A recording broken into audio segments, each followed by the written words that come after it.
యేసయ్య దగ్గరికి వచ్చినప్పుడు, యేసయ్య చెంతకు వచ్చినప్పుడు మన స్వచిత్తము చచ్చిపోవాలి.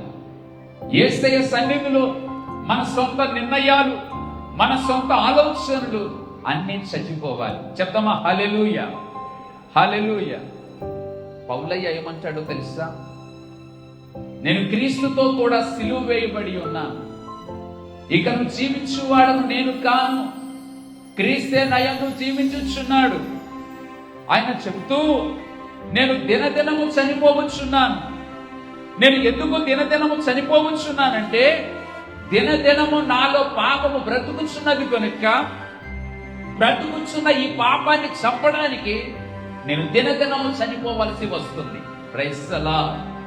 ప్రతి క్రైస్తవుడు తన జీవితంలో, తన బ్రతుకులో దినదినము, అనుదినము, ప్రతి క్షణము చనిపోవాలి. Are you ready? నువ్వు సిద్ధంగా ఉన్నావా?